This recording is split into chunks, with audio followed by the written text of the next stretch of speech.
The deafening crack of gunfire echoed through the rolling plains of Wyoming territory as Harlow Ellis ducked behind the overturned stagecoach, her heart pounding against her ribs like a wild Mustang. It was supposed to be a routine journey to Cheyenne in the spring of 1875, not a violent ambush that left the driver dead and her fate hanging in the balance. "Get the woman," a gruff voice commanded as boots crunched on the sun-baked earth. "Bradford wants her alive." Harlow's fingers trembled as she fumbled with the small derringer concealed in her skirt pocket. At 22, she'd never imagined she'd be fighting for her life on the frontier, especially not after leaving behind the comforts of Boston society. She'd come west to teach, to build a new life away from painful memories, not to become prey for outlaws. The cold metal barrel of a revolver pressed against her temple before she could draw her weapon. A calloused hand yanked her upright by her chestnut hair, forcing a cry from her lips. "Well, well," sneered a man with a pockmarked face and tobacco-stained teeth. "Bradford was right about you being a pretty one." "Let me go," Harlow demanded, struggling against his iron grip. "I have nothing of value." The outlaw laughed, his breath hot and foul against her face. "That ain't true, miss. You're worth plenty to the right buyer or to Bradford, who's got special plans for you." Before she could scream again, something hard struck the back of her head and darkness swallowed her whole. When Harlow regained consciousness, the world was cold, damp, and pitch black. Her head throbbed mercilessly as she tried to move, only to discover her wrists and ankles bound with coarse rope. The musty scent of earth and decay filled her nostrils, and the hard-packed dirt beneath her confirmed her worst fears. She was underground, likely in a cellar or root storage of some kind. "Hello," she called out, her voice hoarse and small in the darkness. "Is anyone there?" Only silence answered. Harlow bit back a sob, refusing to give in to despair.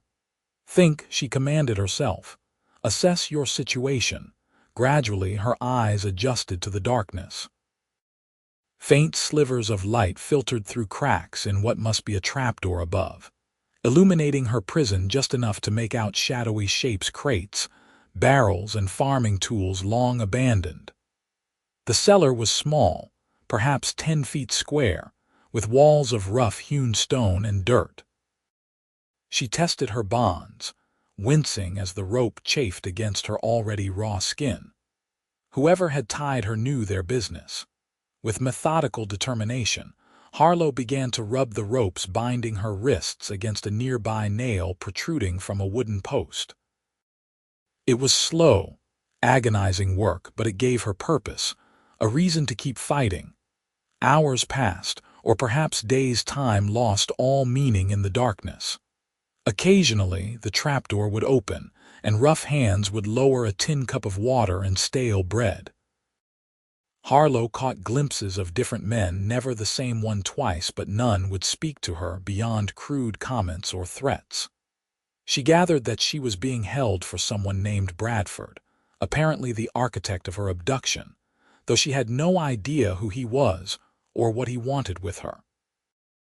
On what she estimated was the 3rd day of her captivity, voices above grew heated. "Bradford's coming tomorrow," a gravelly voice announced. "Says he's bringing the preacher with him, wants to make it official-like. Seems like a waste of good merchandise," another voice replied with a chuckle. "But his money's good, and I ain't crossing him." Harlow's blood ran cold. A preacher could only mean one thing: this Bradford intended to force her into marriage. In the territories, such a union, even under duress, would give him legal claim to everything she possessed, including the substantial inheritance her late father had left her. More importantly, it would give him ownership over her very person. That night, she worked her bonds with renewed desperation, ignoring the pain as her wrists bled from the effort. Dawn was approaching when the rope finally gave way. Harlow nearly cried out in triumph but stifled the sound. With her hands free, she quickly untied her ankles and began searching the cellar for any possible means of escape. The trapdoor was securely latched from above. There would be no escape that way unless someone opened it. The stone walls offered no exit, but in one corner, Harlow discovered a small ventilation grate near the ceiling, likely there to prevent root vegetables from rotting in storage. It was far too small for her to fit through, but maybe, just maybe, someone might hear her if she called for help. "Please, someone," she whispered through the grate, not daring to raise her voice for fear of alerting her captors. "Help me." The only response was the whisper of prairie grass in the early morning breeze. Miles away, Quentin Blackburn rode hard along the eastern trail toward Cheyenne. At 30, he'd spent the better part of his life on the frontier, working cattle drives, hunting bounties, and occasionally serving as a scout for the U.S. cavalry. The war had ended a decade ago, but the scars it left ran deep, driving him westward in search of open spaces and the freedom to forget. His latest job had taken him to Denver, delivering a wanted man to justice. Now, with his pockets reasonably full and no pressing business, he was headed to Cheyenne to visit an old Army friend who'd settled there as a blacksmith. The sun was high when Quentin spotted the buzzards circling in the distance. Curiosity and caution prompted him to investigate, his hand resting lightly on the Colt revolver at his hip as he guided his chestnut-gelding chief toward the commotion. The sight that greeted him was grim but not unfamiliar: an overturned stagecoach, its driver sprawled nearby with 2 bullet holes in his chest. The man had been dead at least 3 days, judging by the state of him.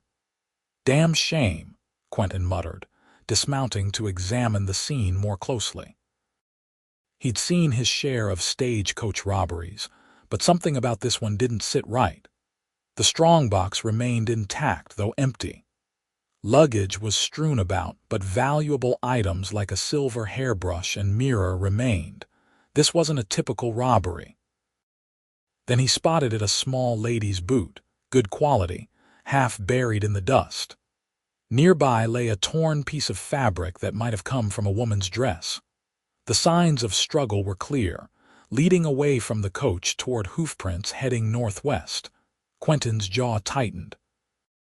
Stagecoach robberies were common enough, but abductions were another matter entirely.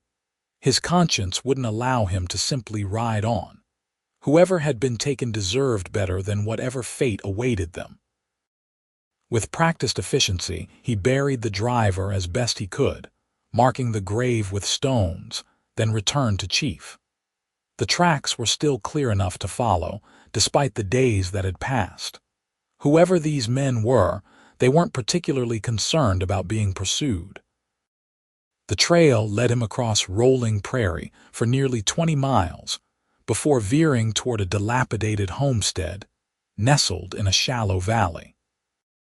From his vantage point on a ridge, Quentin observed the property through his spyglass: a weathered 2-story farmhouse, a collapsed barn, and a few scattered-out buildings.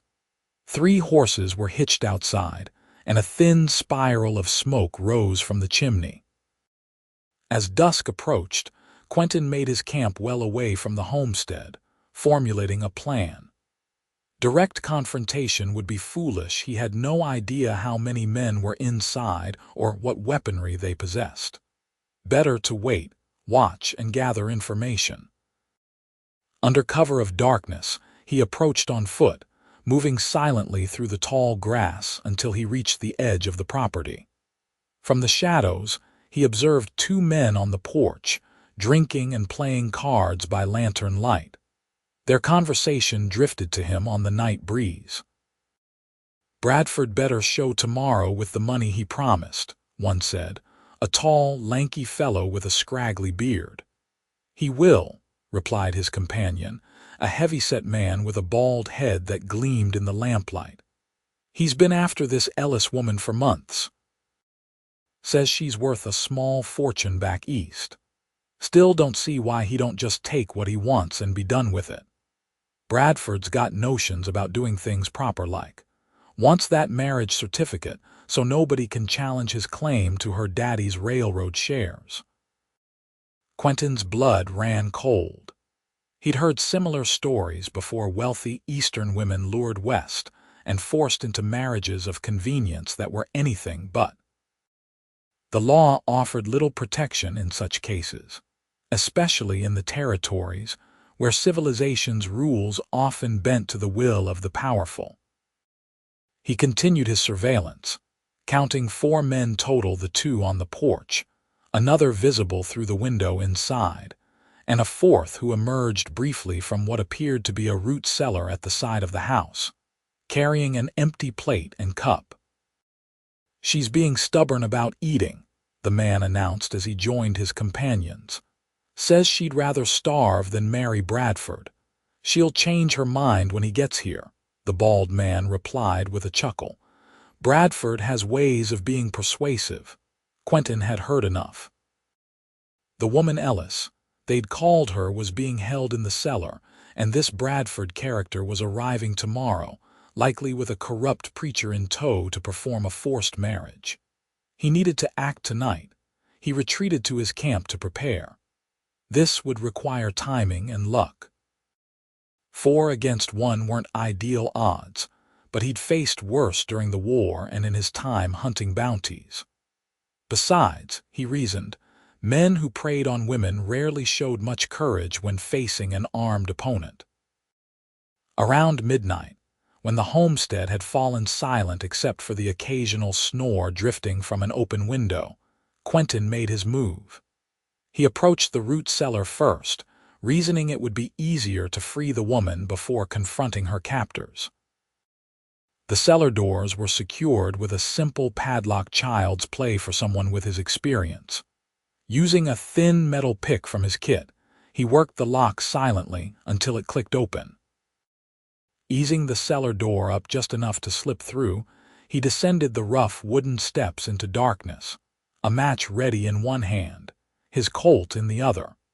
The sulfur flared briefly as he struck the match, illuminating the small space. In the corner, a woman sat with her back against the wall, her once fine dress dirty and torn, her wrists bloody from fighting against bonds that she'd somehow managed to free herself from. Despite her disheveled appearance, there was a fierce determination in her eyes that spoke of strength rather than defeat. "Miss Ellis," Quentin whispered, keeping his voice low. Her eyes widened with a mixture of fear and hope. "Who are you?" "Name's Quentin Blackburn. I'm here to help." He moved closer, crouching to her level. "Can you walk?" Harlow studied the stranger's face in the flickering matchlight. He was tall and broad-shouldered, with a weathered face that spoke of years under the sun. A thin scar ran along his jawline, and his eyes were a startling blue against his tanned skin. Something about his steady gaze inspired trust, despite her current predicament. "Yes, I can walk," she replied, pushing herself up on shaky legs. "But there are 4 of them, and they're armed." "I counted," Quentin replied, offering his arm for support. "We'll need to be quiet. My horse is waiting about a quarter-mile east. If we can reach him without raising the alarm, we stand a good chance." Harlow nodded, determination replacing fear. "Lead the way, Mr. Blackburn."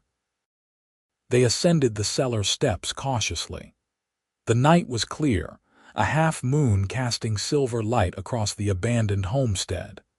Quentin gestured for Harlow to stay close as they edged around the house, keeping to the shadows. They'd almost reached the edge of the property when a floorboard creaked on the porch. A match flared as someone lit a cigarette, illuminating the bearded outlaw's face. "What the?" The man caught sight of them, fumbling for his gun. "Boys, the girl's escaping." Quentin's reaction was instantaneous. He shoved Harlow toward the tall grass. "Run east. I'll be right behind you." The outlaw's shot went wide as Quentin drew and fired in one fluid motion, striking the man in the shoulder. Lights flared in the farmhouse as the other kidnappers scrambled to respond. Harlow hesitated only a moment before plunging into the prairie grass. Behind her, more gunshots rang out, accompanied by shouts and curses. Fear propelled her forward, ignoring the sharp grass that cut at her arms and face. She'd covered perhaps 200 yards when a hand grabbed her arm, nearly pulling a scream from her throat. "It's me," Quentin said quickly, urging her onward. "Keep moving."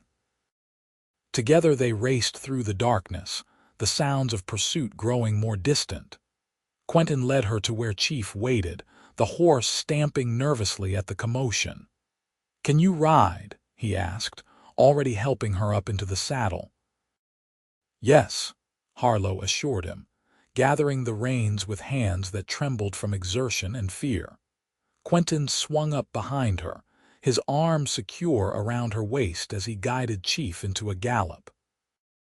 They rode hard for nearly an hour, putting miles between themselves and the homestead before Quentin finally slowed their pace to give the horse a breather. "We should be safe for now," he said, his voice close to her ear. "They won't risk following us far in the dark. But come morning, they'll be searching hard, especially if this Bradford fellow is as determined as they suggested." Harlow nodded, acutely aware of the solid warmth of his chest against her back. After days in that cold cellar, the human contact was both comforting and disconcerting. "Why did you help me, Mr. Blackburn?" she asked quietly. "You risked your life for a stranger." There was a moment of silence before he answered. "Some things a man can't ride past, Miss Ellis. Finding you was one of them." They continued through the night, stopping only when dawn began to lighten the eastern sky. Quentin found a secluded spot in a cluster of cottonwoods near a small creek, well hidden from any passing riders. "We'll rest here for a few hours," he said, helping Harlow dismount. Her legs nearly buckled beneath her, stiff from the long ride and weak from days with minimal food. Quentin caught her elbow, steadying her. "Easy now." "I'm all right," she insisted, though the world swam alarmingly before her eyes. "Just a bit light-headed." Quentin guided her to sit beneath a tree, then busied himself unsaddling Chief and setting up a small camp. From his saddlebags he produced jerky, hardtack, and a canteen of water, offering them to Harlow first. "It's not much," he apologized, "but it'll keep you going until we can reach Cheyenne." Harlow accepted gratefully, trying not to devour the food too quickly. As she ate, she studied her rescuer more carefully in the growing daylight. He moved with the easy confidence of a man accustomed to the wilderness, every action efficient and purposeful. His clothes were trail-worn but clean, dusty buckskin trousers, a faded blue cotton shirt, and well-used leather boots. The revolver at his hip and the knife in his boot suggested he was prepared for trouble. "May I ask who you are, Mr. Blackburn?" she ventured after satisfying the worst of her hunger. "Beyond your name, I mean." Quentin settled across from her, his own portion of food in hand. "Not much to tell. Former Union cavalry, though the war's long past now. These days I do odd jobs, some ranching, some scouting, occasional bounty hunting when money's tight." "A man of many talents," Harlow observed, "and extraordinary timing in my case." A ghost of a smile touched his lips. "Found your stage coach yesterday. Couldn't in good conscience leave without knowing what happened to its passenger." His expression grew serious. "The driver didn't make it, I'm sorry." Harlow closed her eyes briefly, grief washing over her. He was a kind man, he didn't deserve such an end. "Few do," Quentin agreed quietly. "Do you know why they took you, Miss Ellis?" She hesitated, unsure how much to reveal to this stranger, rescuer though he might be. But he'd risked his life for her. He deserved the truth. "My name is Harlow Ellis. My father was Jonathan Ellis of the Boston and Western Railroad.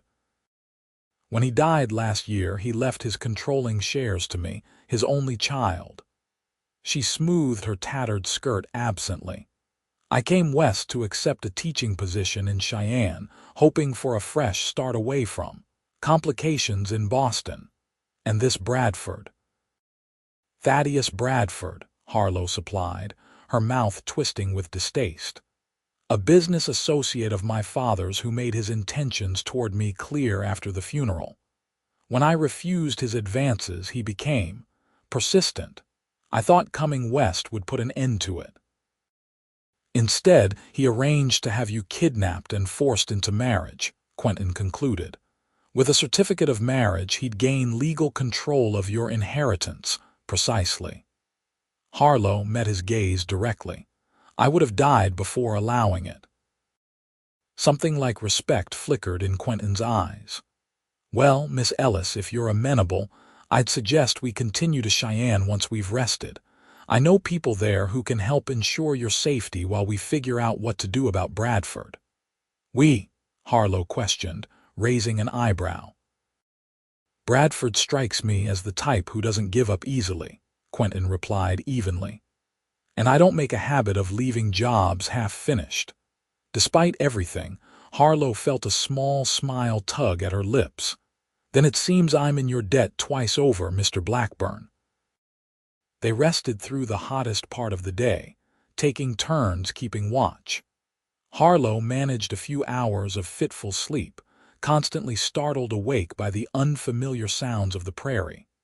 Each time, the sight of Quentin's steady presence nearby settled her racing heart. By late afternoon, they were back in the saddle, riding northeast toward Cheyenne. Quentin kept them off the main trails, following game paths and dry creek beds to avoid potential pursuers. The journey was slow going, but Harlow found herself grateful for the cautious approach. As they rode, they talked intermittently, filling the hours with conversation that gradually shifted from wary politeness to something more genuine. Harlow learned that Quentin had grown up in Pennsylvania, the son of a blacksmith who taught him the trade before the war called him away. After Appomattox, he'd found civilian life confining and headed west, drawn by stories of open spaces and new beginnings. In turn, she told him about her childhood in Boston, her education at a ladies' seminary, and her father's progressive insistence that she understand the family business despite society's disapproval. He sounds like an uncommon man, Quentin observed as they paused to water Chief at a small spring. He was, Harlow agreed, a familiar ache of loss washing over her. After my mother died when I was 12, it was just the two of us. He could have remarried, but instead devoted himself to raising me to be independent.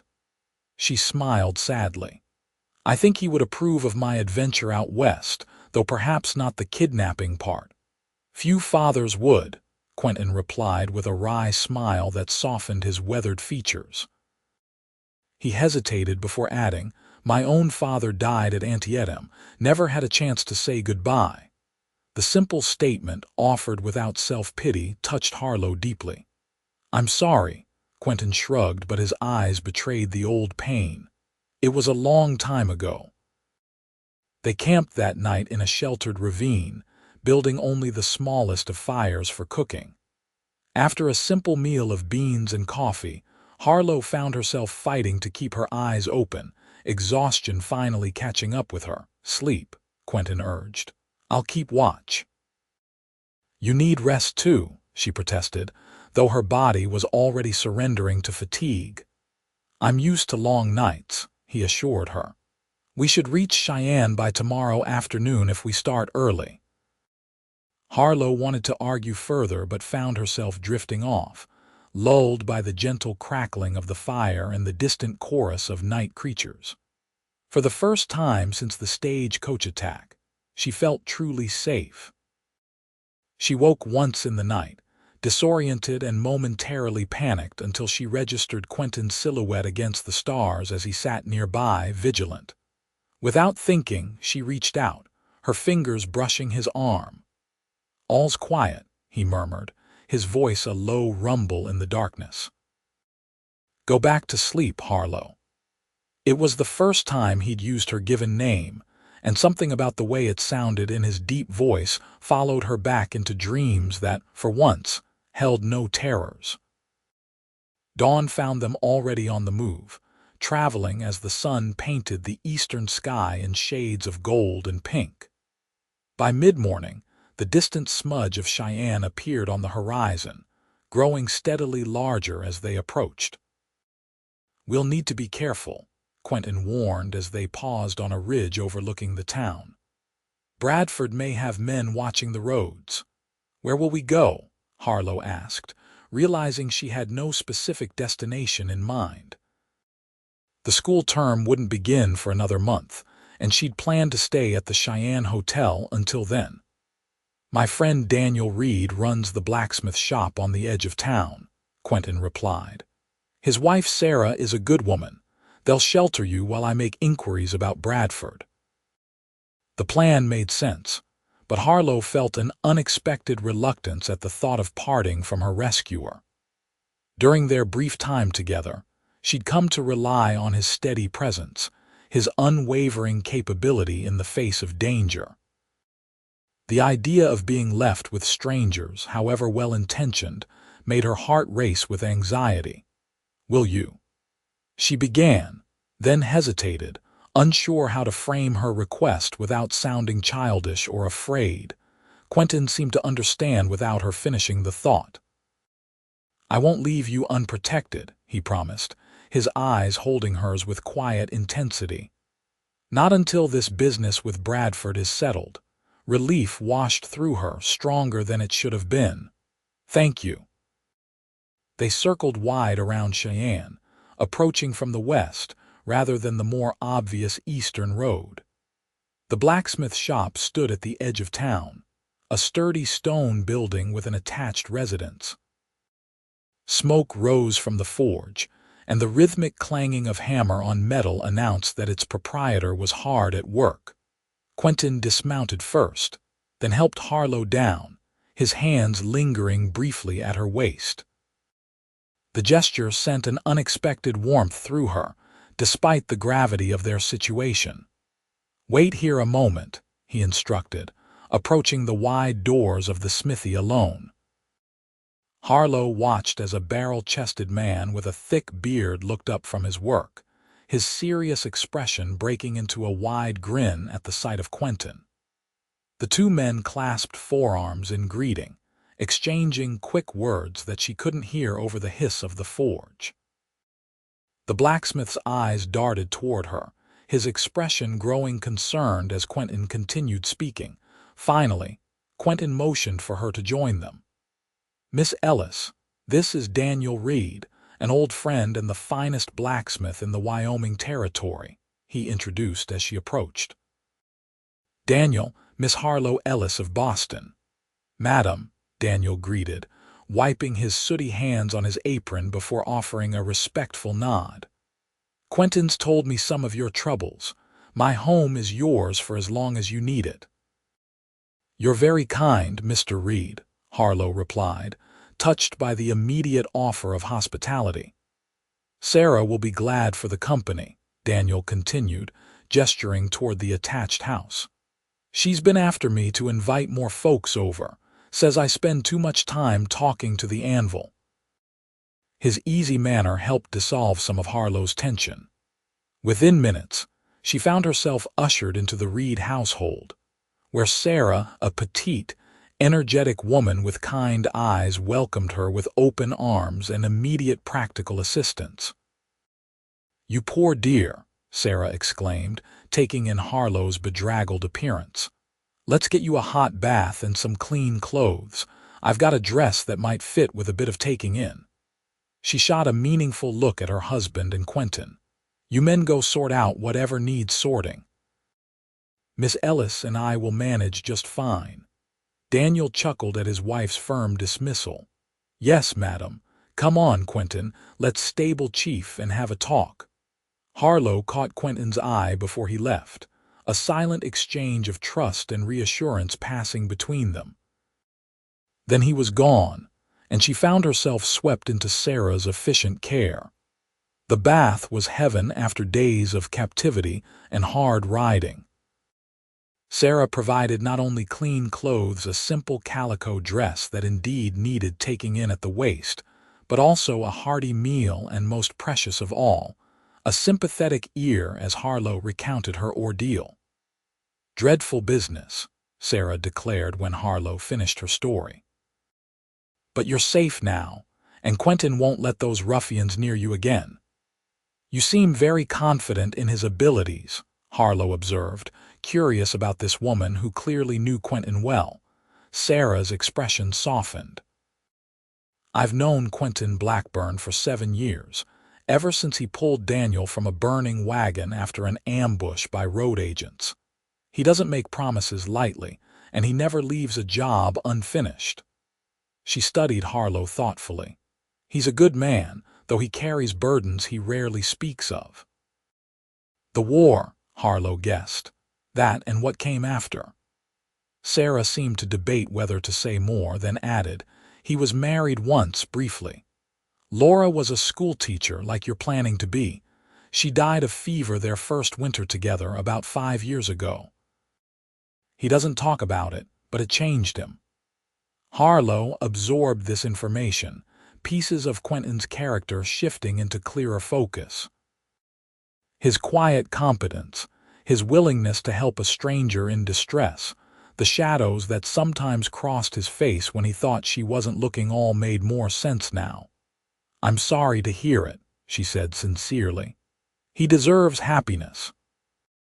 "We all do, dear," Sarah replied with a gentle pat on her hand. "Now you should rest. You're safe here, and tomorrow will bring clearer thinking." Harlow was shown to a small but comfortable guest room where she collapsed onto the bed, physically and emotionally drained. Despite her exhaustion, sleep proved elusive as her mind whirled with thoughts of Bradford's pursuit, her uncertain future in Cheyenne, and most persistently, the man who had risked everything to save her from a fate worse than death. Meanwhile, Quentin and Daniel were deep in conversation at the town's sheriff's office. Sheriff James Calloway, a grizzled veteran of both the Mexican and Civil Wars, listened gravely to their account of Harlow's kidnapping. "Bradford's a wealthy man with connections in Denver and beyond," the sheriff noted, stroking his salt and pepper mustache thoughtfully. "But kidnapping's still a hanging offense, no matter how fancy your waistcoat." "Will you send a telegram to the authorities in Denver?" Quentin pressed. Calloway nodded. "Already done. But without the kidnappers in custody, it'll be your word against his, and men like Bradford are skilled at making problems disappear." "The stagecoach driver's body is evidence enough," Quentin argued. "If it's still there," Daniel interjected grimly. "Bradford's not fool enough to leave such obvious signs." The sheriff sighed heavily. "I'll ride out tomorrow with a deputy to check the scene and the homestead you described. In the meantime, Miss Ellis should remain out of sight. If Bradford's as determined as you say, he won't give up easily." As they left the sheriff's office, Daniel clapped a hand on Quentin's shoulder. "You've stepped in it this time, old friend. Bradford's not a man to cross lightly." "Neither am I," Quentin replied evenly. Daniel studied him with knowing eyes. "This feels personal." Quentin didn't immediately respond, his thoughts turning to Harlow, her courage in the face of terror, the quiet dignity she maintained despite her ordeal, the unexpected warmth he felt in her presence. "She deserves better than what Bradford planned for her." "Most folk do," Daniel agreed. "But that's not what I asked." Quentin shook his head, unwilling to examine his feelings too closely. "Let's focus on keeping her safe. Bradford won't stop until he has what he wants, her fortune and her freedom." "Or until someone stops him permanently," Daniel suggested, his expression grim. "Let's hope it doesn't come to that," Quentin replied. though a part of him recognized the likelihood that violence would be the ultimate resolution. Men like Bradford rarely surrendered their ambitions willingly. They returned to the blacksmith's home to find Sarah alone in the kitchen, preparing supper. "Miss Ellis is resting," she informed them, stirring a pot of fragrant stew. Poor thing was barely keeping her eyes open, though she tried to hide it. "Has anyone come asking after her?" Quentin inquired, his hand unconsciously checking his revolver. "Not yet," Sarah replied. "But Daniel and I agreed she shouldn't venture into town until this business is settled. Too many curious eyes and loose tongues." Quentin nodded in agreement. "I'll sleep in the smithy tonight. Anyone approaching will have to pass me first." Daniel exchanged a look with his wife before addressing Quentin. "I've been thinking. The school term doesn't start for weeks yet. Maybe Miss Ellis should consider leaving Cheyenne until this blows over. Head further west, perhaps. And let Bradford drive her from her rightful place." Quentin shook his head. "She came here for a fresh start. She deserves the chance to make it." Sarah smiled faintly at his vehemence. "You've known her all of 2 days, Quentin Blackburn, and already you're championing her cause with remarkable dedication." Quentin felt a rare flush of embarrassment heat his neck. "It's a matter of principle." "Of course it is," Sarah agreed, though her tone suggested she believed otherwise. "Now wash up, both of you. Supper's nearly ready, and I expect Miss Ellis will be hungry when she wakes." Harlow slept through supper, exhaustion finally claiming her completely. When she woke, moonlight was streaming through the small window of her room. For a disorienting moment, she feared she was back in the cellar, but the clean sheets and comfortable bed quickly reassured her. Rising quietly, she made her way to the kitchen, hoping for water to quench her parched throat. The house was silent, Daniel and Sarah presumably asleep in their room. As she sipped from a cup at the kitchen table, movement outside the window caught her eye. Quentin sat on the smithy steps, a rifle across his knees, his profile sharp against the moonlight. He was keeping watch, she realized, protecting her even now. Without fully considering her actions, Harlow wrapped a shawl around her shoulders and slipped outside. The night air was cool, carrying the scent of sage and distant rain. Quentin was on his feet the instant the door opened, rifle ready, relaxing only when he recognized her.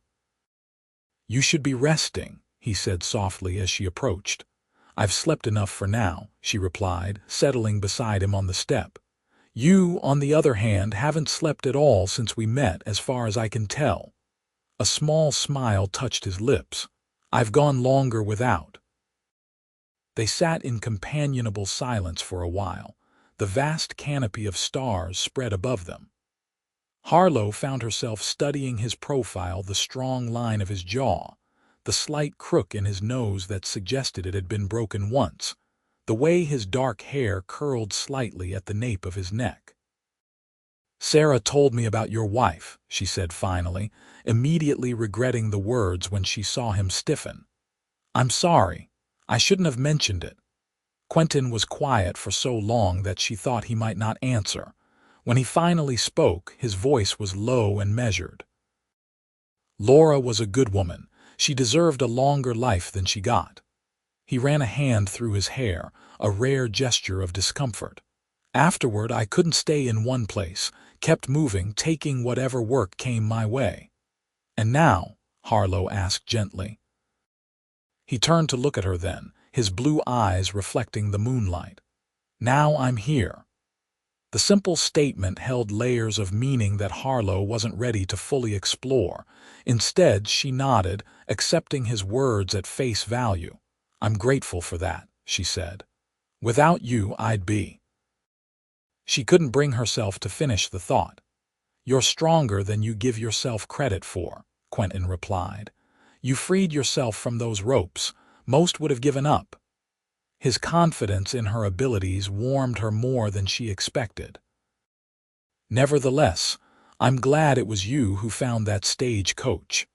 Another comfortable silence fell between them, broken only by the distant howl of a coyote. Eventually, Harlow gathered her courage to ask the question that had been weighing on her mind. "What happens now? With Bradford, I mean." Quentin's expression grew serious. "The sheriff's riding out tomorrow to investigate. If he finds evidence, he can issue warrants for Bradford and his men." He hesitated before adding, "But Daniel's right, men like Bradford are practiced at covering their tracks." "So I may never see justice done," Harlow concluded, a bitter taste in her mouth. "I didn't say that," Quentin corrected. "Just that legal justice might be difficult to secure. There are other kinds." The implication in his words sent a chill through her. "I don't want you risking your life further on my account." "Some risks are worth taking," he replied, his gaze holding hers with an intensity that made her breath catch. "Some people are worth protecting." Harlow found herself unable to look away. A strange tension building between them that had nothing to do with danger and everything to do with the way his presence made her feel safe, seen, valued. Without thinking, she reached out, her fingers lightly touching the back of his hand. "Thank you," she whispered, the words inadequate for the depth of her gratitude. Quentin turned his hand, capturing her fingers in his. The simple contact sent warmth spiraling through her, surprising in its intensity. "You should get some rest," he said finally, though he made no move to release her hand. "Tomorrow may be challenging." Reluctantly, Harlow nodded and withdrew her hand, immediately missing the contact. As she rose to return inside, Quentin's voice stopped her. "Harlow." Her name on his lips sent a shiver down her spine. "Whatever happens, you won't face it alone." The promise in his words followed her back to her room, where sleep eluded her once more, though for entirely different reasons. The next day dawned clear and bright. The town of Cheyenne gradually coming to life as businesses opened, and citizens went about their morning routines. Sheriff Calloway and his deputy departed early to investigate the stagecoach site and the abandoned homestead, promising to return by nightfall with news. Harlow remained at the Reed household as agreed, helping Sarah with household tasks to keep her mind occupied. Daniel worked in his smithy, the rhythmic clanging of his hammer a comforting backdrop to the day's tensions. Quentin disappeared after breakfast, saying only that he needed to make inquiries in town. He returned mid-afternoon, his expression grim as he joined Harlow and Sarah in the kitchen. "Bradford arrived in Cheyenne this morning," he announced without preamble. "He's staying at the Cheyenne Hotel, acting the part of a concerned business associate searching for his missing colleague's daughter." Sarah's hand flew to her mouth. "He's brazen, I'll give him that." "He's also accompanied by 4 men who match the description of your kidnappers," Quentin continued, his eyes on Harlow. "They're claiming to be his private security, concerned about the dangers of the frontier." Harlow's stomach clenched with fear and outrage. "So he simply walks free while spreading lies about his connection to me?" "For now," Quentin acknowledged. "But his presence here gives us an advantage. The sheriff can question him directly when he returns." "If Bradford doesn't simply deny everything," Harlow pointed out bitterly. "It would be his word against mine, and men like him are practiced at appearing respectable." "Which is why we need more than just your testimony," Quentin agreed. "We need evidence that ties him directly to the kidnapping." Daniel, who had entered during their conversation, crossed his arms thoughtfully. "Bradford's men might be the weak link. Hired guns rarely show the same loyalty when their necks are on the line." "Precisely what I was thinking," Quentin nodded. "One of them, the youngest, has been drinking heavily at the Silver Dollar since noon. Loose lips often follow loose morals." Harlow straightened, sudden determination flooding her. "Then I should speak with him." Absolutely not, Quentin replied sharply. Bradford's men know your face. It's too dangerous. More dangerous than living in fear while Bradford walks free, Harlow challenged. Besides, they're looking for a proper Boston lady in traveling clothes. With the right disguise, they'd never recognize me. Sarah considered her thoughtfully. She has a point, Quentin. Men often see what they expect to see, nothing more. Quentin's jaw tightened, clearly unhappy with the direction of the conversation. And what disguise did you have in mind? A slow smile spread across Sarah's face. I believe I have just the thing. An hour later, Harlow barely recognized herself in Sarah's small hand mirror. Gone was the proper Boston schoolteacher, replaced by a convincing facsimile of a saloon girl. Sarah had darkened her chestnut hair with coffee grounds and styled it in loose curls. A liberal application of rouge colored her cheeks and lips, while one of Sarah's old dresses from wilder days, she'd explained with a wink, completed the transformation. The dress itself was scandalous by Harlow's standards, a deep red with a neckline lower than anything she'd ever worn, and a skirt that revealed several inches of ankle. But the overall effect was precisely what they needed, someone entirely unlike Harlow Ellis. Daniel whistled low when she emerged from the bedroom. If I didn't know better, I'd never connect you to the lady we took in yesterday. Quentin said nothing, his expression unreadable as he took in her transformed appearance. Harlow felt a flush rise to her cheeks under his intense scrutiny. Will it work? She asked, suddenly uncertain. Yes, he answered finally, his voice rougher than usual, but I still don't like this plan. Neither do I, Harlow admitted, but I refuse to hide while Bradford controls the narrative. If this helps expose him, it's worth the risk.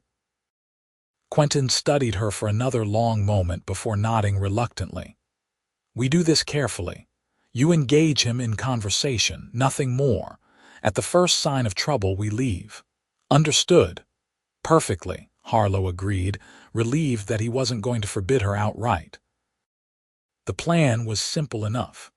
Harlow would enter the Silver Dollar as Ruby, a new girl at Madame Lorraine's establishment across town. Quentin would follow separately, positioning himself nearby but not obviously connected to her. Their goal was to get the young kidnapper talking, ideally extracting information that could implicate Bradford directly.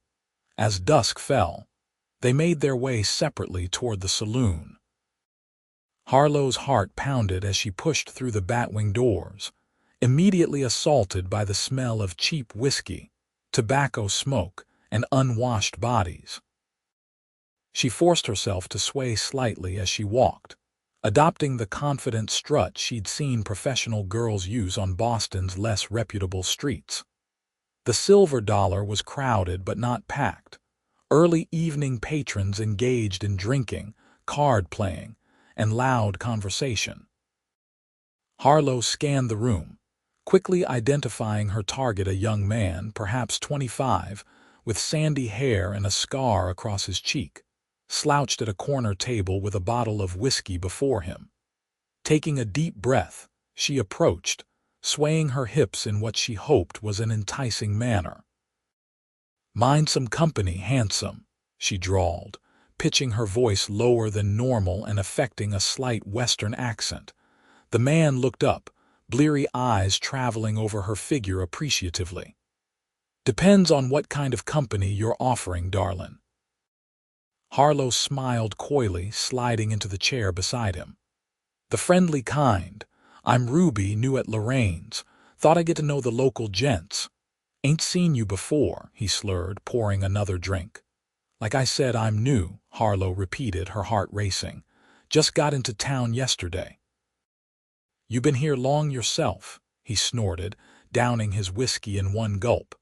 "Longer than I wanted. Boss has us cooling our heels here when we should be halfway to Denver by now." "Sounds like your boss is a demanding sort," Harlow commented, accepting the drink he poured for her. She pretended to sip, careful to keep her wits about her. "You don't know the half of it," the man grumbled. "Had us chasing all over the territory for some stuck-up Boston girl, then lost her anyway." He leaned closer, whiskey fumes washing over her. "Between you and me, I think the boss is sweet on her, though God knows why. Frigid as a Wyoming winter, that one."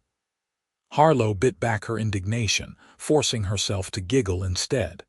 "Sounds like quite an adventure. What's this boss of yours want with a Boston lady anyway? Money, what else?"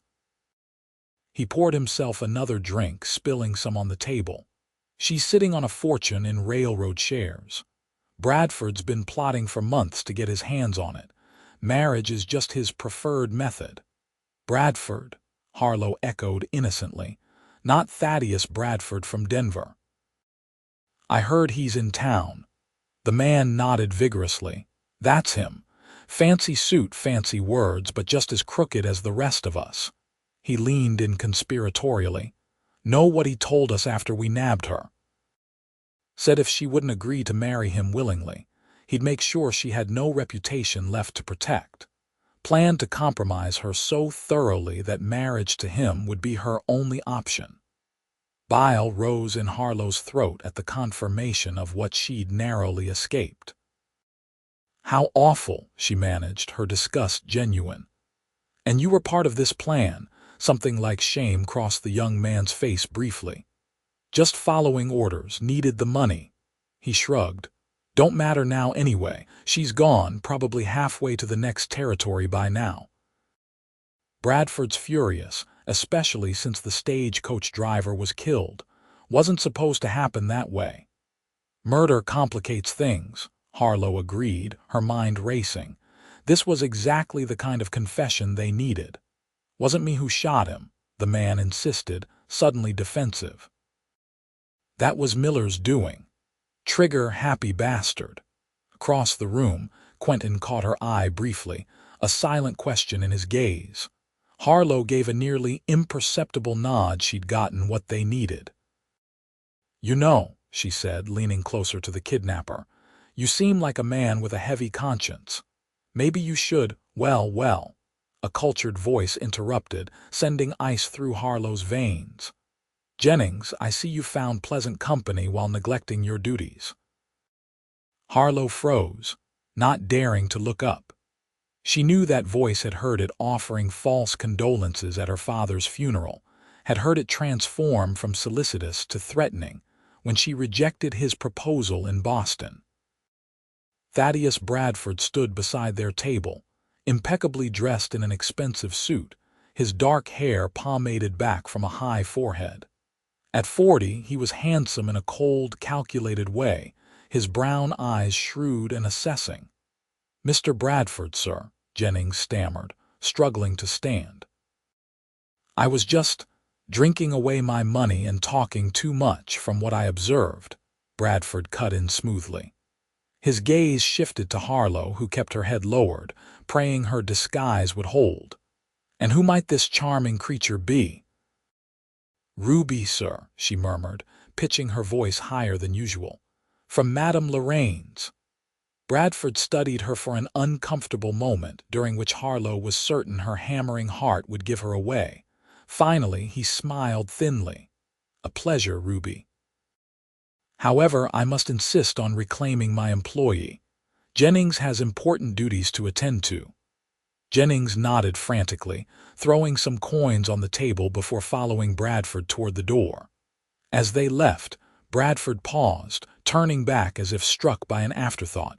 "Ruby," he called. "You remind me of someone. Have we met before?" Harlow forced a coquettish giggle. "I'm sure I'd remember meeting a fine gentleman like yourself, sir." Bradford's eyes narrowed slightly, but he nodded and continued out, Jennings stumbling after him. The moment they were gone, Quentin was at her side, his hand firm on her elbow as he guided her quickly toward the back exit. "He recognized me," Harlow whispered, panic rising in her throat. "He suspected, which isn't the same thing," Quentin replied grimly. "But we need to move. Now." They slipped out the back door into the alley. moving swiftly through the gathering darkness toward the blacksmith shop. Harlow's mind raced with fear and a perverse sense of triumph. They had what they needed. Jennings' drunken confession implicated Bradford directly. If the sheriff returned with evidence from the homestead, they might actually succeed in bringing Bradford to justice. But first, they had to reach safety. Bradford's suspicions would quickly become certainty once he questioned Jennings further about Ruby. They were halfway back to the Reed home when shouts erupted behind them. Quentin cursed under his breath, pushing Harlow into the shadows between two buildings. "They're faster than I expected," he muttered, drawing his revolver. "Change of plans. We need to get you out of town immediately." "But the sheriff might not return until morning, and Bradford knows you're here now." Quentin peered cautiously around the corner. "We'll head for the livery stable. I know the owner. He'll give us fresh horses, no questions asked." Harlow nodded, gathering her borrowed skirts to allow for quicker movement. "What about Daniel and Sarah? Bradford might target them." "Daniel can handle himself," Quentin assured her, "and I'll send word once we're clear." They moved through the back streets of Cheyenne, avoiding the main thoroughfares where Bradford's men would likely be searching. The livery stable stood on the western edge of town, a large wooden structure smelling of hay and horses. As promised, the owner, a grizzled old-timer named Pete, asked no questions when Quentin requested 2 saddled horses, though his eyebrows rose at Harlow's saloon girl attire. "Heading west?" he inquired as he saddled a spirited mare for Harlow. "North," Quentin replied, checking his revolver. "Toward Laramie, then maybe into the mountains for a spell," Pete nodded sagely. "Heard there's trouble brewing in town. Bradford's men are turning the place upside down looking for someone." He shot Harlow a knowing glance. "Wouldn't be you there after, would it, miss?" Harlow tensed, but Pete waved away her concern. "Don't worry. Pete Wilson's been keeping folks' secrets since before you were born. Whatever your business, it ain't mine." He handed Quentin the reins. "Take the north trail past Miller's Creek. It's less traveled." "Much obliged," Quentin said, passing the old man extra coins. "If anyone asks, ain't seen nobody," Pete finished with a wink. "Godspeed." They mounted quickly, Harlow struggling slightly with the unfamiliar divided skirt arrangement necessary for riding astride. Night had fully fallen now. The town of Cheyenne spread out below them as they rode north, keeping a steady pace that put distance between them and pursuit without exhausting the horses. After an hour of hard riding, Quentin led them off the trail into a densely wooded area where a small creek gurgled softly. Here they stopped to water the horses and catch their breath. "How far to Laramie?" Harlow asked, wincing as she dismounted. The borrowed dress was hardly suitable for riding, and every muscle protested the unaccustomed activity. "Normally, a day's ride," Quentin replied, scanning their back trail. "But we'll avoid the main roads, which will add time. There's an old hunting cabin I know of in the foothills. We can shelter there until the sheriff sorts this out." Harlow nodded, suddenly overwhelmed by the events of the past few days. From captivity to rescue to flight, her life had transformed completely in less than a week.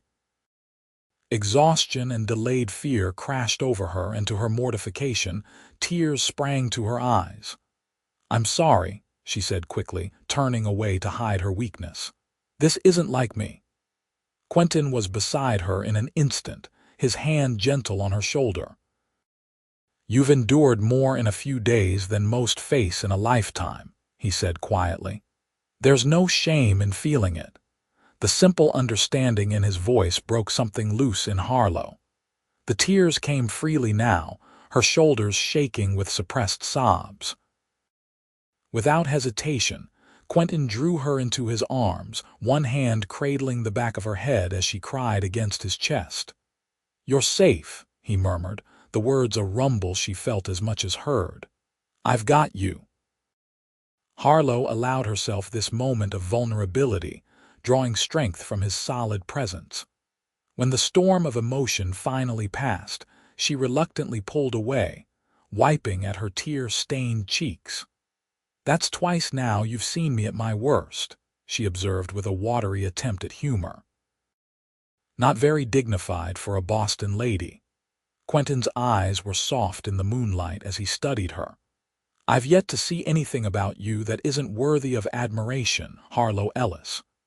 The sincerity in his voice sent warmth blooming through her chest. For a breathless moment, she thought he might kiss her and realized with startling clarity that she wanted him to. Instead, he stepped back, returning to practical matters.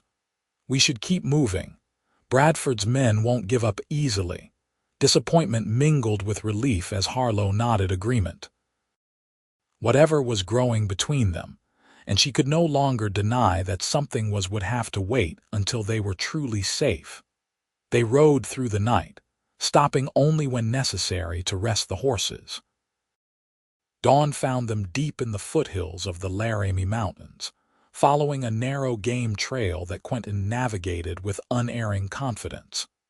The terrain grew increasingly rugged, dense pine forests giving way to rocky slopes and hidden valleys. By mid-morning, they reached their destination, a small log cabin nestled against a granite cliff face, nearly invisible until they were upon it. It was primitive but solid, with a stone chimney and small windows covered with oilskin. "Trapper's cabin," Quentin explained as he helped Harlow dismount. "Used during winter months mostly. Should be empty this time of year." The interior was dusty but dry, furnished sparsely with a rough wooden table, 2 chairs, a small cast iron stove, and a narrow cot against one wall. A stack of firewood beside the stove and shelves containing basic provisions suggested the owner kept it stocked for unexpected visits. "Not exactly the Cheyenne Hotel," Quentin apologized, setting down their meager supplies. "It's perfect," Harlow assured him, genuinely grateful for the refuge. "How long will we stay?" "A day or two, until I can safely check if the sheriff returned." Quentin moved to the window, surveying the surrounding area with the alertness of a man accustomed to danger. "Bradford won't find us here. Few know of this place. Does it belong to a friend?" Harlow inquired, curious about this hidden sanctuary. A shadow crossed Quentin's face. "It was mine once. Built it after Laura died, needed somewhere to be still for a while." He shrugged, uncomfortable with the admission. "Haven't used it in years." Gave the old trapper permission to use it in exchange for keeping it maintained. Harlow was touched by this glimpse into his past. "Thank you for bringing me here. I know it must hold memories.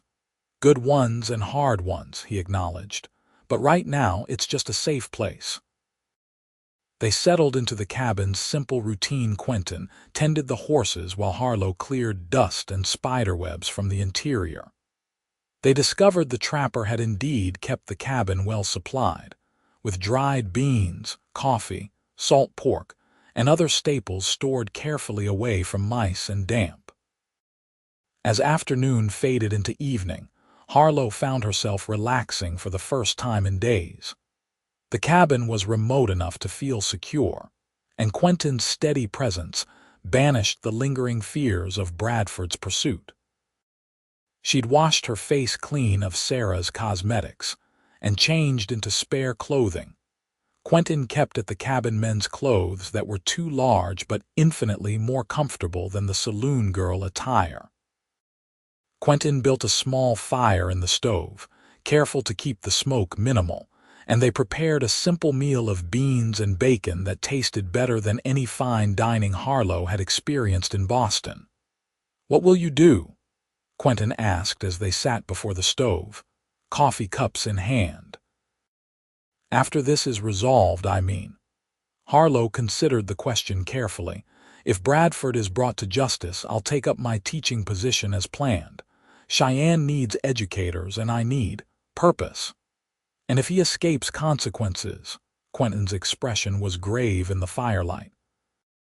Then I suppose I'll need to reevaluate, she admitted.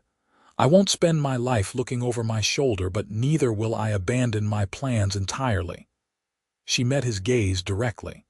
I came west for a fresh start. I still intend to have one. Quentin nodded, respect evident in his eyes.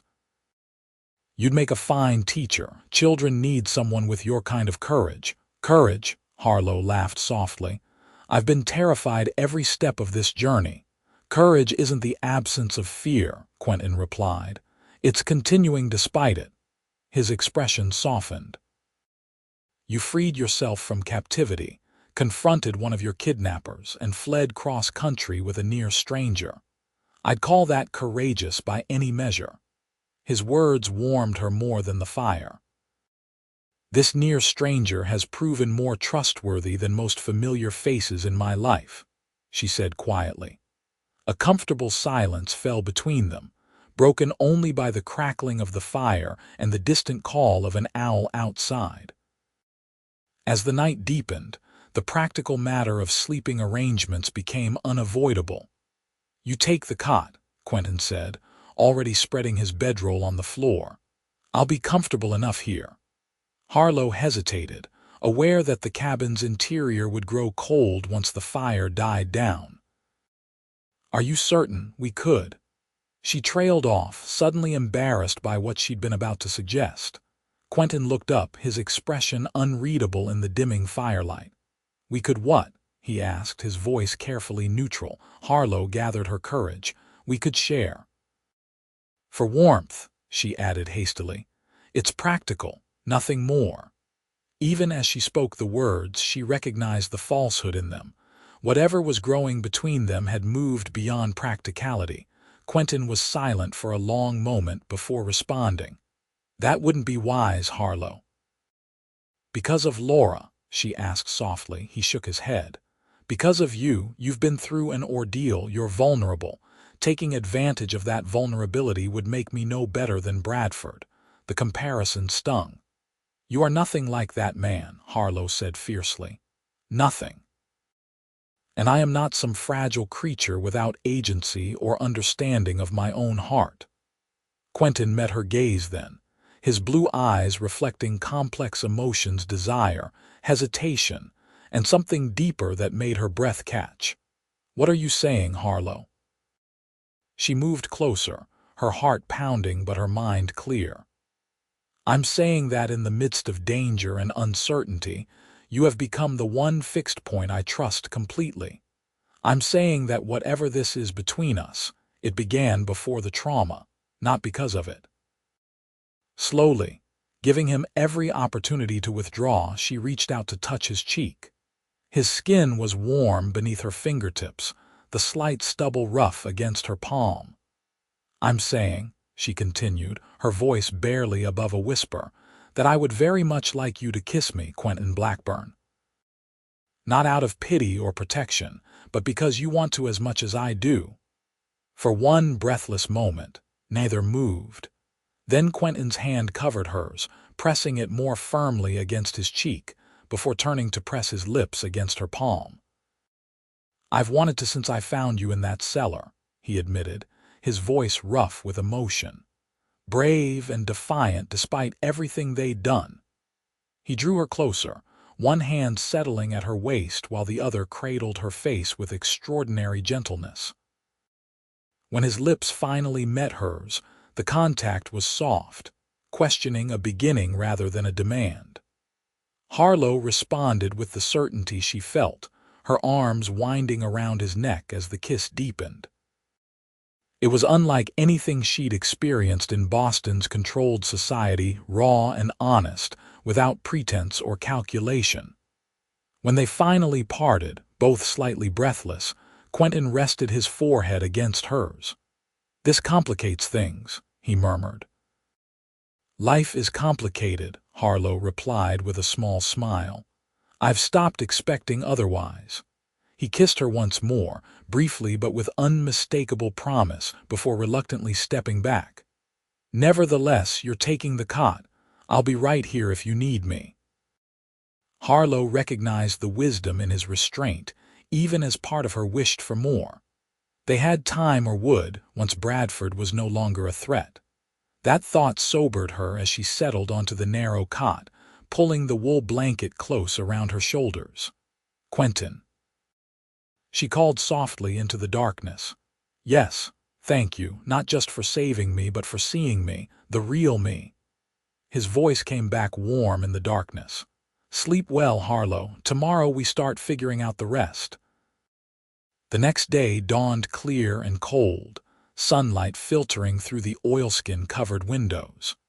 Quentin was already up and moving when Harlow woke, tending the stove fire and preparing coffee. The domesticity of the scene struck her how natural it felt to wake in his presence, as if they'd shared many such mornings rather than just this one. "I need to ride back toward Cheyenne today," Quentin announced as they shared a breakfast of hardtack softened in coffee. "See if the sheriff returned, find out what's happening with Bradford." Fear knotted in Harlow's stomach. "Is that safe?" "I'll stay well clear of town, just go as far as the Patterson Ranch. The owner's a friend, he'll have news." Quentin's expression was reassuring but determined. "We can't stay hidden in these mountains forever." Harlow nodded reluctantly, knowing he was right. "How long will you be gone?" "Back by nightfall," he promised. "The cabin's well stocked and no one knows to look for you here. Bar the door after I leave and don't open it for anyone but me." After he departed, Harlow found herself restless in the small cabin.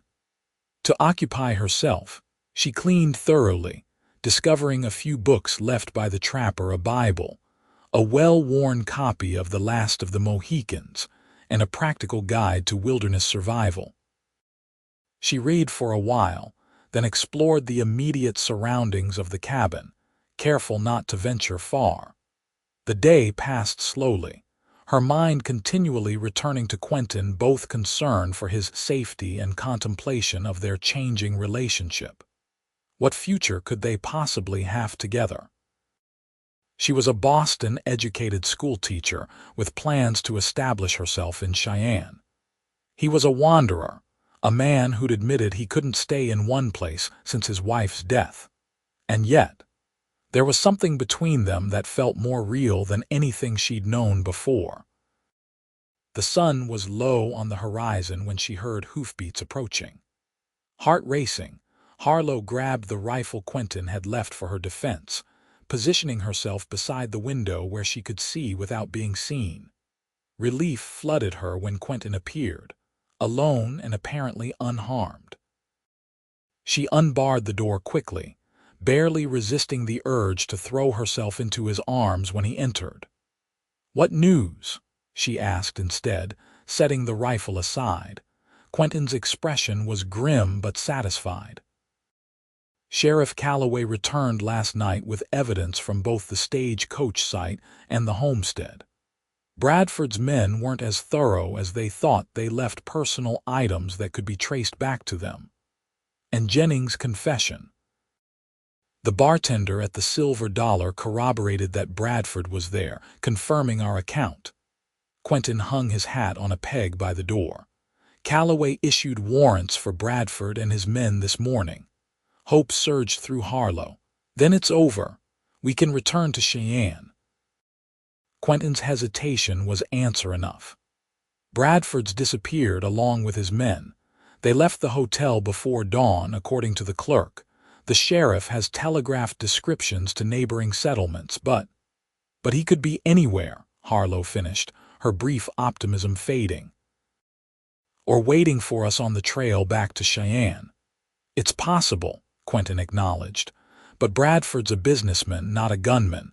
With warrants out, he's more likely to flee back to Denver or even east where his money can protect him." Harlow considered this. "So we wait longer." "A few more days," Quentin suggested. "Give the sheriff time to confirm Bradford's left the area. Then you can safely return to Cheyenne and begin the life you planned." The thought should have been comforting, but Harlow found herself troubled by the implicit assumption in his words that once she returned to Cheyenne, their paths would naturally separate. He would move on to his next job, his next adventure, while she settled into teaching. "And what of your plans?" she asked carefully. "Where will you go once this is resolved?" Quentin glanced away, his expression difficult to read. Hadn't thought that far ahead. The evasion stung more than it should have. "I see." He must have heard the hurt in her voice, for he turned back to her, his gaze direct. "That's not entirely true. I've been thinking about it constantly." He ran a hand through his hair, a gesture she now recognized as indicating inner conflict. "I just don't know what right I have to ask anything of you." "Ask me what?" Harlow prompted, her heart beating faster. Quentin took a step toward her, then stopped, as if unsure of his welcome. "I've spent 5 years avoiding attachments, avoiding anything that felt like putting down roots. After Laura died, I convinced myself it was safer that way for me and anyone who might make the mistake of caring for me. And now," Harlow whispered, "now I find myself wondering if there might be something worth staying in one place for." His eyes met hers, vulnerability and hope mingled in their blue depths. Someone worth building a life around. Harlow closed the distance between them, her hand finding his. "Are you asking me to consider a future that includes you, Quentin Blackburn?" "I'm asking if you'd be willing to explore the possibility," he replied, his fingers tightening around hers. "I can't promise I'll be any good at settling down. Can't promise I won't wake some nights with old ghosts haunting me. But I can promise that I've never felt for anyone what I feel for you, not even Laura. God forgive me for saying it." The raw honesty of his confession touched Harlow deeply. "We've known each other less than a week," she reminded him, though her heart had already made its decision. "And yet I feel I've known you all my life," Quentin replied, drawing her closer. "Is that foolishness?" "If it is, then we're fools together," Harlow said softly, "because I feel the same." His kiss this time was different, not questioning or tentative, but a declaration, a promise of what might be. Harlow responded in kind, pouring into the embrace all the emotions that words seemed inadequate to express. When they finally parted, Quentin rested his forehead against hers, his breathing uneven. "We should talk about practical matters," he said, though his voice suggested practical matters were the furthest thing from his mind. Harlow smiled, trailing her fingers along his jaw. "Such as?" "Such as where we might live if when we return to Cheyenne. Such as whether the school board would allow a married teacher." His eyes searched hers. "That is, if marriage is something you might consider in time." The word "married" sent a thrill through Harlow, not fear as it had when associated with Bradford, but a warm certainty that felt like coming home. "The school board has already agreed that a married teacher is acceptable, provided her husband is of good character," she informed him, unable to suppress her smile at his surprised expression. "As for where to live, I had planned to take rooms above the Mercantile, but perhaps something more substantial would be appropriate for two." "You've given this thought," Quentin observed, wonder in his voice. "Since about the second day of knowing you," Harlow admitted. "Ridiculous, isn't it?" His answering smile was like sunrise after the longest night. "Not ridiculous. Right." They spent the evening planning a future neither had anticipated days earlier. Quentin spoke of using his savings to perhaps establish a small ranch outside Cheyenne, or possibly joining the town's small law enforcement if the sheriff would have him. Harlow shared her vision for the school, her hopes of bringing educational opportunities to children who might otherwise go without. As night fell, they made their decision they would return to Cheyenne in 2 days' time, prepared to face whatever awaited them together. Harlow slept that night in Quentin's arms, the narrow cot just wide enough for two who had no desire for space between them. Their intimacy went no further than kisses and whispered promises. Both agreed that some things were worth waiting for, worth doing properly. The next day passed in quiet domesticity, both savoring the peaceful interlude before returning to the complications awaiting them in Cheyenne. They explored the area around the cabin, Quentin showing Harlow his favorite spots: a high ridge with views all the way to the distant plains, a hidden pool fed by a mountain spring, the massive pine tree struck by lightning years ago that now served as home to countless woodland creatures. As evening approached, they returned to the cabin, planning an early departure the following morning. Quentin was checking their supplies for the journey when a sound outside froze them, both horses approaching, at least 3 from the sound of it. "Get behind me," Quentin ordered quietly, drawing his revolver as he moved to the window. Harlow complied, her own hand finding the rifle they'd left propped by the door. "Bradford," she whispered. "Can't tell yet," Quentin replied, peering cautiously through a gap in the oilskin. 3 riders, heavily armed. Tension crackled in the small cabin as the hoofbeats drew closer, then stopped just outside. A voice called out, familiar and unexpected. "Quentin Blackburn, Sheriff Calloway here. Come on out, son, we need to talk." Relief washed over Harlow, though Quentin remained cautious. "Stay back," he instructed, moving to the door. "Sheriff," he called, "I'm coming out. Are you alone?" "Got my deputy and Daniel Reed with me," came the reply. "No one else." Quentin opened the door slowly, his hand still near his revolver until he confirmed the sheriff's identity. Once satisfied, he motioned for Harlow to join him. Sheriff Calloway, a weathered man in his 50s with iron-gray hair and a neatly trimmed mustache, nodded respectfully to Harlow as she emerged. "Miss Ellis, good to see you safe and sound." "Sheriff," she acknowledged. "How did you find us?" "Daniel knew where to look," the sheriff replied, gesturing to Quentin's blacksmith friend, who sat astride his horse with an apologetic expression. "Only place I could think of where you'd go to ground," Daniel explained. "Sorry if we gave you a fright, but news couldn't wait." "What news?" Quentin demanded, tension evident in his stance. The sheriff's expression turned grim. "Bradford's been spotted, not heading east as we expected, but north directly toward Laramie. Got word from a station master who recognized him from the wanted posters we circulated." "When?" Quentin asked sharply.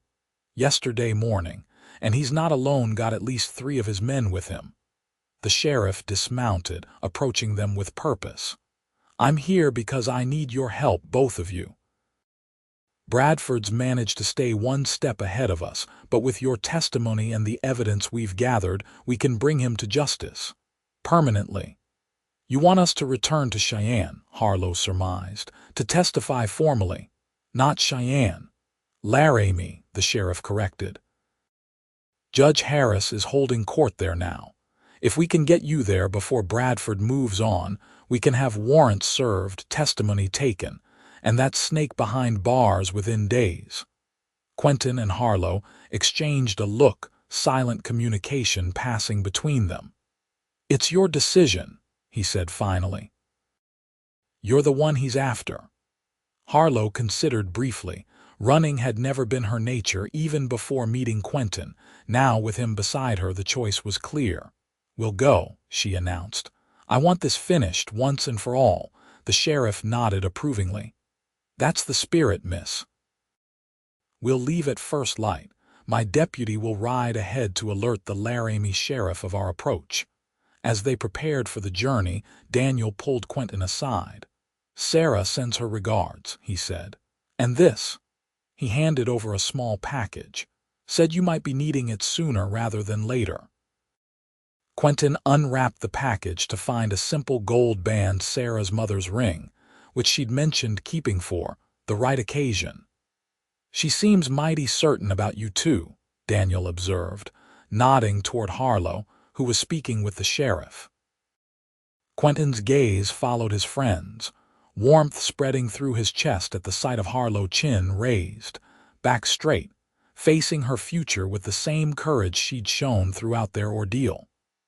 "Sarah's always been perceptive," he replied, carefully tucking the ring into his pocket. "Thank you for bringing this." Daniel clapped him on the shoulder. "Just be sure to invite us to the wedding. Sarah won't forgive either of us if you don't." The journey to Laramie took 2 days, their party traveling cautiously, alert for any sign of Bradford or his men. Harlow rode beside Quentin, their shared glances and occasional touches speaking volumes about their changing relationship. Sheriff Calloway observed with knowing eyes but made no comment beyond practical matters of the journey.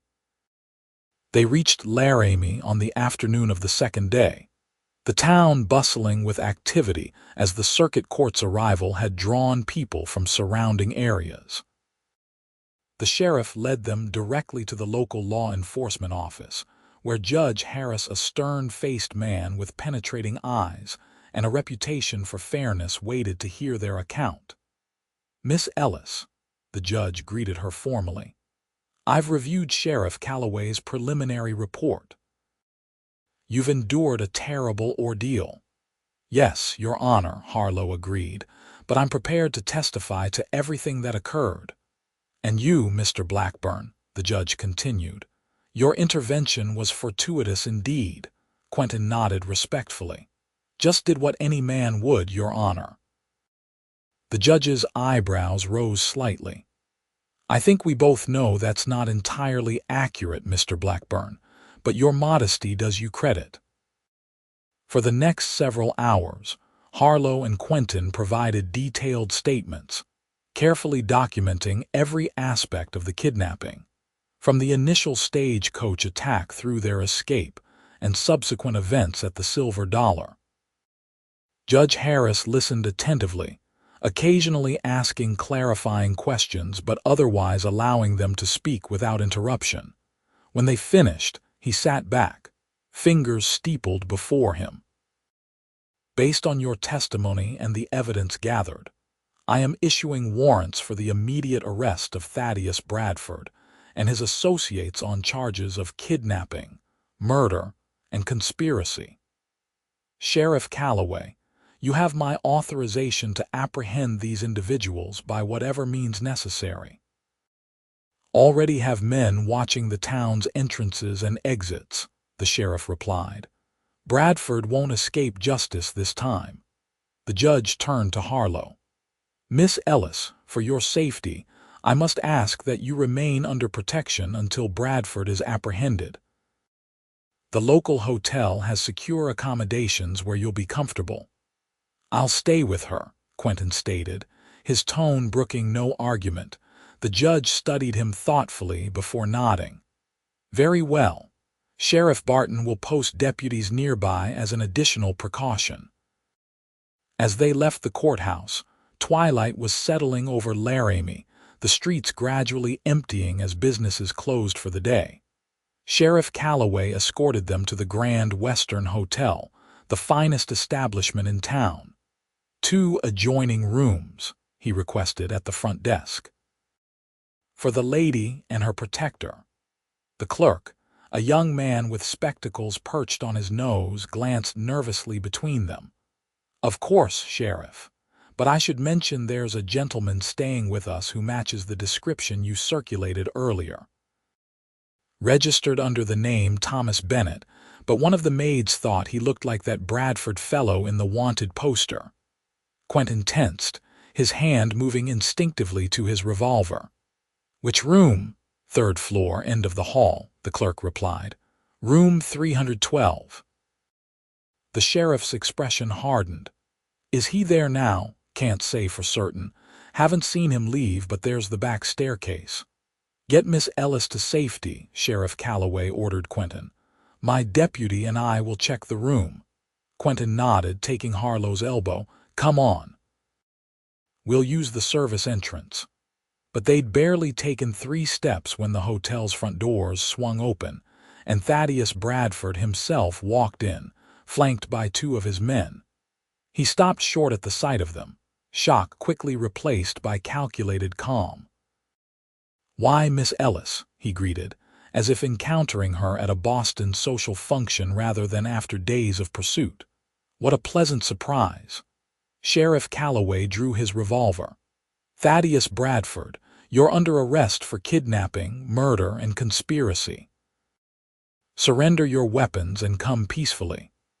Bradford's men reached for their guns, but Bradford himself remained still, his eyes fixed on Harlow with disturbing intensity. "This is all a terrible misunderstanding," he said smoothly.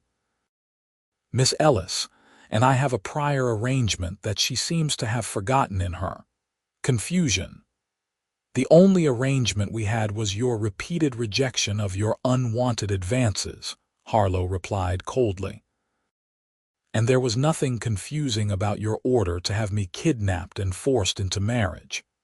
Bradford's pleasant facade cracked slightly. "You always were stubborn, Harlow. It's what attracted me initially, but I find my patience wearing thin." With alarming suddenness, he drew a small derringer from his coat pocket, the kind of weapon a gentleman might carry for personal protection rather than combat. Before anyone could react, he'd seized the young clerk, pressing the barrel against his temple. "Now then," Bradford continued conversationally, "everyone will kindly lower their weapons, or this young man's promising future ends rather abruptly." Sheriff Calloway hesitated, his revolver still aimed at Bradford. "You're only making this worse for yourself, Bradford." "On the contrary," Bradford replied, "I'm simply negotiating from a position of strength." His gaze returned to Harlow. "Come with me willingly, my dear, and no one need be hurt. I still have powerful friends in Denver who can make these unfortunate charges disappear." Quentin stepped forward, placing himself between Harlow and Bradford. "That's not happening." Bradford's expression darkened. "And who might you be, besides an obvious impediment to civilized discussion?" "The man who's going to ensure you face justice," Quentin replied evenly. A tense silence fell over the hotel lobby, broken only by the frightened whimpers of the clerk in Bradford's grasp. Harlow's mind raced, searching for a solution that wouldn't result in bloodshed.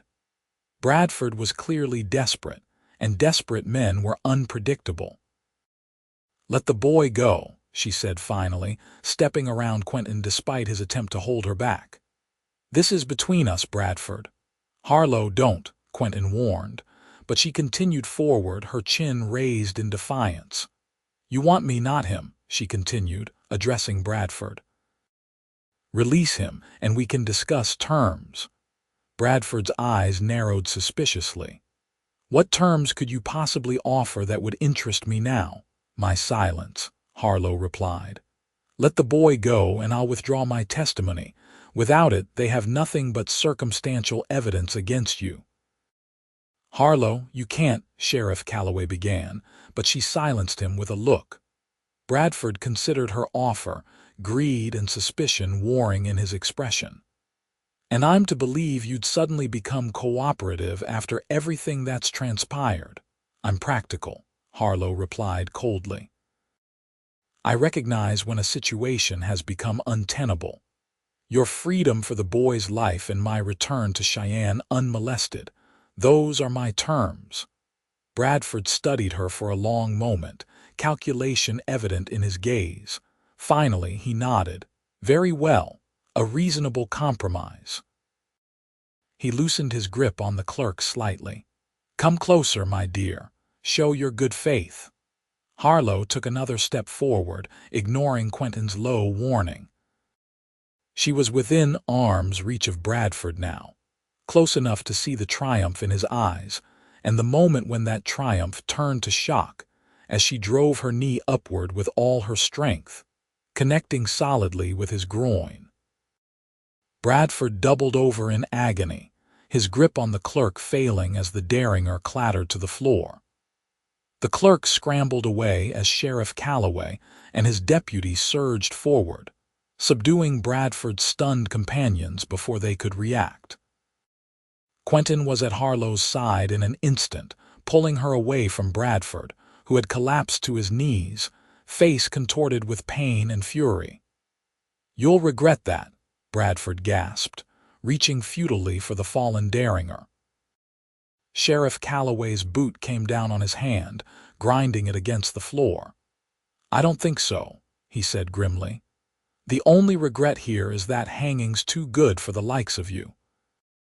As the sheriff and his deputy led Bradford and his men away in handcuffs, Quentin turned to Harlow, his expression a mixture of admiration and exasperation. "That was the most reckless thing I've ever witnessed," he said, his hands gripping her shoulders as if to assure himself she was unharmed. "And also possibly the bravest." Harlow felt herself trembling now that the danger had passed, delayed reaction setting in. It seemed the most expedient solution at the time. A startled laugh escaped Quentin. "Expedient? You could have been killed." "But I wasn't," she pointed out, allowing herself to lean into his strength. "And neither was the clerk. Bradford's in custody. It's over." Quentin's arms tightened around her. "Yes," he agreed softly. "It's over." The next few days passed in a flurry of legal proceedings. Judge Harris convened a special hearing to process the charges against Bradford and his men. Harlow's testimony, supported by evidence collected from the homestead and stagecoach site, left no doubt as to their guilt. Bradford maintained his innocence to the end, attempting to portray the entire incident as a misunderstanding. But his credibility was shattered by multiple witness accounts and his own actions at the hotel. The verdict came swiftly. Bradford and the man who'd shot the stagecoach driver were sentenced to hang, while the others received lengthy prison terms at the territorial penitentiary. As Bradford was led from the courtroom, he fixed Harlow with a gaze of such hatred that she instinctively stepped closer to Quentin, who'd remained by her side throughout the proceedings. "Don't give him the satisfaction," Quentin murmured, his hand steady at the small of her back. "He can't hurt you anymore." That evening, with justice served and their obligations to the court fulfilled, Harlow and Quentin found themselves at a crossroads. They stood on the balcony of their hotel room, a single room now, propriety seeming less important than the comfort of remaining together, watching the sunset paint the western sky in brilliant hues of orange and gold. "Sheriff Calloway says we're free to return to Cheyenne tomorrow," Quentin said, his arm around her waist. "If that's still your plan." Harlow leaned into his embrace, considering. "It is. The school term starts in 3 weeks. I should be there to prepare." "Then I guess we'd better start looking for a place suitable for two," Quentin replied, his voice casual though his heart pounded against her ear. "Unless you've reconsidered that particular plan," Harlow smiled, turning in his arms to face him. "On the contrary, Mr. Blackburn. I find that plan more appealing with each passing day." Quentin's expression grew serious as he reached into his pocket, withdrawing the small gold band Daniel had delivered from Sarah. "I know this is fast. Some might say foolishly fast. But I've learned that life offers no guarantees of tomorrow, and when you find something worth holding on to, you shouldn't wait to claim it." Harlow's breath caught as he held the ring between them, sunlight glinting off its simple surface. "Is this a proposal, Quentin Blackburn?" "The most important one of my life," he confirmed, his blue eyes holding hers with unwavering certainty. "I love you, Harlow Ellis. Will you marry me?" "Yes," she answered without hesitation, joy bubbling up inside her like a mountain spring. "Yes, I will marry you." The ring slipped onto her finger as if made for her, and Quentin's kiss sealed the promise between them, a promise of partnership, of shared dreams, of a future neither had imagined possible just days before. They were married a week later in Cheyenne, with Daniel and Sarah Reed standing as witnesses. The ceremony was simple but heartfelt, held in the small white church where Harlow would eventually teach Sunday school alongside her regular teaching duties. The school board, far from objecting to their teacher's hasty marriage, seemed delighted by the match, particularly when Quentin announced his intention to accept Sheriff Calloway's offer of a deputy position. Stability, respectability, and local connections all worked in their favor as they established themselves in the growing community. They found a small house on the edge of town, close enough for Harlow to walk to the schoolhouse, but with enough land for Quentin to keep horses and perhaps, someday, expand into the small ranch he'd envisioned. It wasn't grand by Boston standards, but to Harlow, it represented everything she'd come west to find: independence, purpose, and most unexpectedly, love. On a warm autumn evening nearly a year after their first meeting, Harlow sat on their front porch swing, watching the sunset with contentment. Quentin joined her, settling beside her with the easy familiarity of a man completely at home. "Penny for your thoughts, Mrs. Blackburn," he said, taking her hand in his. Harlow smiled, still warmed by the sound of her married name. "I was thinking about Bradford, actually." Quentin's brow furrowed. "Not a pleasant subject." "No," she agreed. "But in a strange way I owe him something. If he hadn't arranged my kidnapping, you and I might never have met." "We'd have found each other somehow," Quentin replied with quiet certainty. "Some things are meant to be, regardless of the path taken." Harlow leaned her head against his shoulder, her free hand resting on the gentle swell of her stomach where their first child grew. "I believe you're right, though I prefer our actual meeting to any hypothetical alternatives." "Even the cellar part," Quentin teased. "Well, perhaps not that specific detail," Harlow conceded with a laugh, "but every moment since has been worth it." As twilight deepened into night, they remained on the porch, talking of small things and large: the progress of Harlow's students, Quentin's plans for expanding their property, names for the child they would welcome in spring. Above them, stars appeared one by one in the vast Wyoming sky, witnesses to a love that had begun in the most unlikely circumstances, but grown into something as enduring as the mountains on the horizon. And in that moment, Harlow knew with absolute certainty that her decision to come west had been the right one, not despite the dangers she'd faced, but because of them. For it was in facing those dangers that she discovered her own strength, found her truest partner, and built a life richer and more fulfilling than anything she could have imagined back in Boston's drawing rooms. It wasn't the life she'd planned, but it was infinitely better. It was a life of her own choosing, shared with a man who had seen her at her most vulnerable and her most courageous, and loved her equally in both states. As if reading her thoughts, Quentin squeezed her hand gently. "Happy?" he asked, though the answer was written clearly on her face.